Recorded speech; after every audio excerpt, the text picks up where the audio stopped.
गोविंद शिल्प घेऊन येत आहे एकूण 80 ट्विन बंगलोचा भव्य दिव्य पंढरपुरातील एकमेव प्रकल्प। आमच्या प्रकल्पाची वैशिष्ट्ये मनाला शांती देणारं महादेवाचं मंदिर, मुख्य रस्ता सुमारे 30 फुटांचा, अंतर्गत रस्ता सुमारे 20 फुटांचा, ग्रामपंचायत योजनेचा प्रत्येक बंगलोजला स्वतंत्र नळ, सांडपाण्याची सुरक्षित विल्हेवाट, सर्व टाइल्स ग्लॉसी आणि नामांकित कंपनीच्या, सर्व स्टेअर, खिडक्या, चौकटी सुपर ब्लॅक ग्रेनाइट, दोन्ही अटॅच बाथरूम पूर्णपणे टाइल्स, पंतप्रधान हर घर नल योजना पूर्णत्वाकडे, bathroom, basin, kitchen, CP fittings हे जगवार कंपनीचे, स्टील वर्क पूर्णपणे जिंदाल कंपनीचे, 1000 लिटर पाण्याची टाकी, 150 लिटर सोलर वॉटर हीटर सोबत वॉटर प्युरिफायर, प्रत्येक बंगलोजला स्वतंत्र पार्किंग, दर्शनीय भाग पूर्णपणे डॅटो टाइल्स, टाटा प्रवेश कंपनीचे आकर्षक भक्कम दरवाजा, फुटी उंचीचे सुरक्षित कंपाऊंड। मग विचार काय करताय? गोविंद शिल्प, पत्ता गट नंबर 95, हॉटेल अंगण शेजारी, टाकळी रोड, पंढरपूर। ताज्या घडामोडी पाहण्यासाठी आमच्या YouTube चॅनलवरील PVR म्हणजेच पंढरी वार्ता या न्यूजला सबस्क्राइब करा आणि शेजारील बेल आयकॉनवर क्लिक करा। नुकत्याच पार पडलेल्या पंढरपूर नगरपालिकेच्या अर्थसंकल्पीय सभेत पंढरपूरचे नूतन उपनगराध्यक्ष महादेव धोत्रे यांच्यासाठी विशेष दालन उपलब्ध करून द्यावं। पंढरपूर नगरपालिकेत भाजप पंढरपूर मंगळवेढा विकास आघाडीच्या नगरसेवकांचं संख्याबळ मोठं आहे। नगरसेवकांना तसेच शहरातील सर्वसामान्य जनतेला आपले प्रश्न घेऊन उपनगराध्यक्ष महादेव धोत्रे यांना भेटता यावं यासाठी या दालनाची आवश्यकता आहे। ही बाब ज्येष्ठ नगरसेवक लक्ष्मण सिरसट यांनी या सभेत निदर्शनास आणून दिल्याचं दिसून आलं होतं। आणि आता सोमवार दिनांक 16 मार्च रोजी पंढरपूर नगरपालिकेत उपनगराध्यक्ष महादेव धोत्रे यांच्या दालनाचे उद्घाटन माजी आमदार प्रशांतराव परिचारक यांच्या हस्ते पार पडले।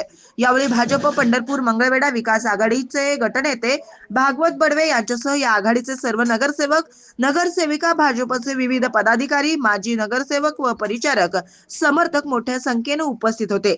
यावेळी उपस्थितांना मार्गदर्शन करताना माजी आमदार प्रशांतराव परिचारक यांनी पंढरपूर शहरातील विविध विकास कामांच्या पाठपुराव्यासाठी केलेले प्रयत्न, उपलब्ध झालेला निधी यांची माहिती देत आपल्याला पंढरपूर शहरातील जनतेची अपेक्षा पूर्ती करण्यासाठी सदैव दक्ष राहावं लागणार आहे। शहरात सुरू असलेल्या विकास कामांबाबत वेळोवेळी पाठपुरावा करावा लागणार आहे। त्याचबरोबर राजकारण बाजूला ठेवून शहराच्या विकासासाठी आपली जबाबदारी पार पाडावी लागणार आहे। याकडे लक्ष वेधत मोलाचं मार्गदर्शन केलं। पहा काय म्हणाले माजी आमदार प्रशांतराव परिचारक। नगरपालिकेच्या उपाध्यक्ष आणि दोन्ही पक्ष नेत्यांसाठी दालन या ठिकाणी करावा अशा नगरसेवकांची होती। शिवसाहेबाला त्याप्रमाणे नियोजन केल्यानंतर संख्या मोठी असल्यामुळं 14-28 नगरसेवक कुठं बसणार, काय बसणार, चांगलं दालन मिळावं त्या ठिकाणी केल्यावर त्यांनी आज कार्यालय होतं पाहिजे स्थलांतरित या ठिकाणी जागा उपलब्ध करून दिलेली आहे। त्या जागेचा उपयोग शहराच्या विकासाकरता व्हावा त्या अपेक्षा निमित्ताने व्यक्त करतो। निवडणुकीपुरता राजकारण असते, पक्ष सत्ताधारी विरुद्ध असते। निवडून आल्यानंतर तुम्ही सगळेच नगरसेवक शहराचे नगरसेवक आहात, त्यामुळं शहरातल्या अनेक प्रश्नाची सोडवणूक करण्याची अपेक्षाने आपल्याला असते। दुर्दैवानं नगरपालिका म्हणजे विवाद, भांडणं, टीका टिप्पणी अशा पद्धतीचं राजकारण आपल्याला बऱ्याच ठिकाणी बघायला मिळतं।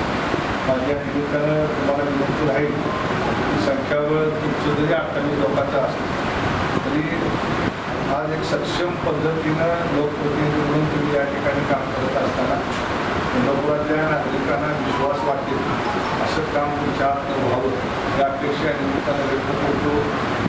शिवसाहेब आहेत खराय माझी विनंती राहील की जवळजवळ गेल्या 2-3 वर्षाच्या कालखंडामध्ये अनेक प्रश्न या ठिकाणी आपले पंढरपूर शहरातील मूलभूत आहेत, रस्ते, पाणी, ड्रेनेज या प्रमुख गोष्टी होत्या।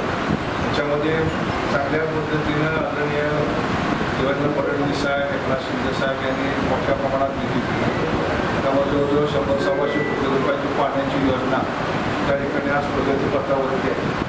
त्याचंही पंपिंग हाऊसचं काम चालू आहे, तिथेही काही प्रॉब्लेम आहेत, जागेच्या ॲक्विजिशनचे, पाईप टाकायचे। ते शेतकरी माझ्याकडे आले होते, त्यांची भूमिका आहे की तुम्ही माझ्या शेतात पाईप दिली म्हणजे 60-70 फुटाचं रान त्या ठिकाणी जाते, तेव्हा त्याचाही काही मार्ग आपण काढला पाहिजे। त्याचबरोबर ड्रेनेजचे 4था टप्पा जो आहे, बऱ्यापैकी तो उपनगर आहे, टाकळी भागात येणारं घाण पाणी आहे किंवा भगवान नगर जो परिसर आहे संपेठेतला तिथले काही प्रश्न आहेत किंवा खाली सरकारी दवाखान्याकडचं जे पाण्याचं ओव्हरफ्लो आधी नगरमध्ये होतं त्याचा एक प्रश्न आहे किंवा हे सगळं ड्रेनेजचंही काम चालू आहे. दुसरं महत्त्वाचं जे रस्त्याचं होतं ते नगर उत्थानमध्ये 160 कोटी रुपयांची नगर उत्थानची योजना 2018 साली फडणवीस साहेब असताना मंजूर झाली. पहिला टप्पा त्यातला 50-55 कोटीचा टप्पा जे जुने आपले 8 रस्ते झाले अर्बन बँकेपासून दादरा वगैरे असे त्या रस्त्याचे काम त्या ठिकाणी पूर्ण झाले. त्यातला आता एक रस्ता साहेब जो बोरीचं नगर आहे अकोला तिथून येऊन लिंक रोडला जो ह्याला पुणे मुगुणे पंढरपूर रोडला चिकटणारा जो रस्ता आडवळकरांचा तिथे एक प्रश्न बरेच वर्ष पेंडिंग आहे. म्हणजे त्या आडवळकरांकडे परवा दिवशी त्यांना बोलवून घेतलं होतं. ठीक आहे तुमच्या गावातले जरी काही विषय असतील तरी आपण एकत्र बसून ती विषय मार्गी लावूया. मला TDR वगैरे देऊन त्यांच्या अपेक्षा आहे पैसे मिळावे तर पैसे काही नगरपालिका देईल का नाही माहीत नाही. TDR निश्चितपणे देऊन त्यांच्याशी आपण खरं म्हणजे सगळ्यांशी संवाद साधणं गरजेचं आहे. जेवढा मोठा रस्ता होऊन तो अर्धवट पाडतो. तसेच पंढरपूरला MSCB कार्यालयापासचा विषय आहे त्या ठिकाणी 50-100 मीटर करता तो रस्ता अर्धवट आहे तोही मार्गी लागला पाहिजे. इकडं MI लेक आपल्या उद्यानापासून सनपेठेकडे लेककडे जाणारा रस्ता आहे पुढं सांगोला रोड तिथंही त्या विहिरींचं तिथे मुलचीवालीची काही जमिनी आहेत त्याचाही प्रश्न आज पेंडिंग आहे. तेही काम अर्धवट राहिले. अशी जी कामं आहेत ती कामं ज्याचा निधी आपण आणला आहे काम 90% पूर्ण झाले 10% करता अशी कामं थांबवली. तेही प्रश्न या ठिकाणी मार्गी लागणं गरजेचं आहे. DPDCमधनं गेल्या वर्षी जवळजवळ 10 कोटी रुपयापेक्षा अधिकची रक्कम समाधान दादा अवकाळे आणि मी आम्ही दोघांनी उपलब्ध करून दिली. तर ती कामं आता या ठिकाणी आहेत उपाध्यक्ष आहेत सगळ्या लोकांनी जाऊन कामं सुरुवात तातडीने सुरू करणं गरजेचं आहे. लाईटचे काही पेंडिंग आहेत त्याचे प्रश्न मार्गी लागणं गरज आहे. तर असे काही पेंडिंग प्रश्न असतील की प्रश्न सोडवण्याकरता उपाध्यक्ष महोदय आपण आणि आपल्या सगळ्या सहकार्याने त्या ठिकाणी पुढाकार घेऊन की जबाबदार नगरसेवक कसा असतो किंवा जबाबदार नगरसेवकाची टीम कशी असते की तुम्ही पंढरपूरला टाकून दिलं पाहिजे. पैसे तुम्हाला कुठंच कमी पडणार नाही. DPDC नगरपालिका स्वतःच्या उत्पन्नावरती फार कमी प्रमाणामध्ये कामं करू शकतो. माझ्या माहितीप्रमाणे जुनच तुमचं आउटस्टँडिंग देणं असेल 30-35-40 कोटी रुपये देणं असेल माहितीप्रमाणे. त्यामुळे नगरसेवकांना माझी विनंती आहे नुसती कामं मंजूर करून TS घ्यायचा आणि कागद फाईल पडतो त्याचा काय उपयोग नाही. जे करायचं आहे ते आपल्याला प्रॉपर चांगल्या पद्धतीने केलं. तर नगरपालिकेची परिस्थिती किती आहे मला माहीत नाही चालू खात्यात खर्च करायचं. तुम्ही आता बाळूकर साहेबांनी सांगितलं तसं तुम्ही तुमची जी काही कामं आहे ती कामं गट नेत्यांकडे द्या. प्रायोरिटीवरती द्या. पहिलं काम कुठलं पाहिजे दुसरं कुठलं पाहिजे. त्यानिमित्तानं माझी विनंती राहील साहेबांना की इथंही जर चांगल्या पद्धतीने एखादा वर्ग सरकार जर दिला जेणेकरून नगरसेवकांची आलेली कामं त्याचं बायफर्केशन करून आपल्याला अचानक DPDCतनं मागणी येते कामं काय पाहिजे त्यावेळेस आपली धांदल उडते. मग कुठलं द्यावं कुठेतरी ऑफिसकडनं आम्ही नोट मागवतो कुठलं पाहिजे त्यापेक्षा नगरसेवकांना आणि नागरिक दोघांना कुठल्या कामात प्रायोरिटी वाटते. शेवटी ग्राउंडवरती काम करणारे तुम्ही सगळे कार्यकर्ते आहात.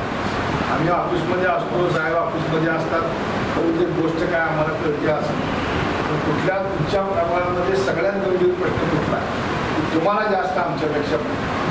त्यामुळे तुम्ही जर ती कामं आता वेळेत जर दिली गणने ते दोन्ही आहेत त्यांनाही माझी विनंती आहे की सकाळी 1-2 तास 11 ते 1 त्या ठिकाणी आपण उपस्थित राहिलं पाहिजे. कुणी ना कुणीतरी आलेल्या कामाचं बायफर्केशन करून कुठल्याही विभागामार्फत ते काम आहे त्याच्यामध्ये प्रायोरिटी ठरवून त्याला सब कमिटीतनं ते काम पुढे घेता येत आहे का जनरल बॉडी पुढे ते काम घ्यावं लागतं आहे का असा तुम्ही अभ्यास करून त्या पद्धतीनं किती कामं जर त्या मिटिंगमध्ये मंजूर करून घेतली तर भविष्य काळामध्ये आपल्याला DPDCतनं पैसे आणायला राज्य सरकारच्या नगर विकास विभागामार्फत निधी जो येतो त्या निधीमधनं काही निधी आमदारांसाठी असतो त्यातनं आपल्याला काही पैसे किंवा स्पेशल केस म्हणून सुद्धा आमच्या नगरसेवकांसाठी कामं आणण्याकरता आम्हाला उपयोग होणार आहे तो आपण सगळ्यांनी म्हणजे द्यायचं म्हणून हातभर याद्या देऊ नका. ते पुढे ठरवा आपल्याला किती पैसा येणार, किती आहे, आपण काम किती काम. जे तुम्ही आश्वासन देतात ते काम पूर्ण झालं. त्या पद्धतीने मग गरीब वस्तीतनं काही कामं घेता येतात आपल्याला, अल्पसंख्याकमधनं काही कामं घेता येतात. माझी साहेबांना विनंती आहे की इथं 2 वार्ड एस टीसाठी राखीव आहे. तर तुम्ही आता प्रायोरिटीनं जिल्हाधिकाऱ्यांकडे त्याची मागणी करावी, ठराव करून घेऊन ते आमच्याकडे 2 प्रभाग आदिवासींसाठी राखीव आहे आणि एस टीच्या ह्याच्यावरती ते लोक निवडून आले. त्या 2 वार्डात त्या कामाबाबतीत आपल्याला आदिवासी विभागाचा निधीसुद्धा त्या ठिकाणी वापरता येईल. तो अशा पद्धतीनं जर हे बायफर्केशन केलं तर तुमच्या नगरपालिकेच्या जनरल फंडावरचा ताण कमी होईल, जेणेकरून तुम्हाला एवढ्या अपेक्षेनं लोकांनी निवडून दिलेलं आहे. त्यात कुठंतरी आपण प्रश्न मार्गी लावल्यानं सुद्धा तुम्हाला समाधान मिळेल. त्याकरता व्यवस्थितरित्या त्याची आखणी करावी. वाळूंकर साहेब सुदैवानं इथं आहे, त्याला प्रशासनाचाही अनुभव आहे, लोकप्रतिनिधी म्हणूनही त्यांनी बघितलेलं आहे जवळनं. पण त्यांनाही माझी विनंती आहे, तुम्ही या जातीनं लक्ष घाला. त्या प्रभागामध्ये नगरसेवक आपले नव्हते, जे त्या लोकांकडनं त्यांची प्रभागाची कामं असतील ती पण घ्या. निश्चितपणे DPDC असू द्या, कुठल्याही शासनाच्या निधीमधून जेवढा म्हणून पैसा त्या आपल्या प्रभागासाठी आणता येईल त्या आणण्याचा प्रयत्न मी समाधानाला पालकमंत्री महोदय आहे. फक्त प्रशासनानं त्याच्यामध्ये व्यवस्थित मांडणी करून मंजुरी घेऊन हे जर तयार केलं तर आपल्याला अधिकचा निधी त्या ठिकाणी आणता येईल. दुर्दैवानं एक माझा अशी परिस्थिती की आषाढी वारीच्या साठी जो खर्च होतो तो नगरपालिकेवरती पडतो आणि त्या ठिकाणी अशी भूमिका घेतली जाते की आम्ही नगरपालिकेला पैसे देऊ. तेव्हा आषाढीमध्ये काम करताना सुद्धा त्याची वेगळ्या पद्धतीनं काहीतरी तुम्ही कुठली कामं प्रायोरिटीनं करायची. पण आषाढीमध्ये कुठेतरी 65 एकरात मिळून टाकला जातो, वाकळी तळावर मिळून टाकला जातो आणि नगरपालिकेला पैसे दिले म्हणून प्रशासन भूमिका त्या ठिकाणी जिल्हा प्रशासन घेते. तर तुमची परिस्थिती अडचणीची होती. त्यामुळं त्या बाबतीत सुद्धा कुठेतरी आपण एक व्यवस्थित अभ्यास करून पालकमंत्र्यांना एक निवेदन सगळ्या नगरसेवकांना तुम्ही द्या. वारीकरता असेल तो खर्च नगरपालिकेकरता न समजतो तो वेगळा द्यावा, आमचं निधी आम्हाला मिळावा. अशा पद्धतीचे सगळी व्यवस्थित काही करा. राजकारण हे चालत राहत असते. तुम्ही आता निवडून आलाय, निवडून आल्यावर तुम्हाला कामं पूर्ण करायची. त्याकरता या जागेचा उपयोग सदुपयोग व्हावा अशाच पद्धतीची अपेक्षा व्यक्त करतो आणि काम करतो.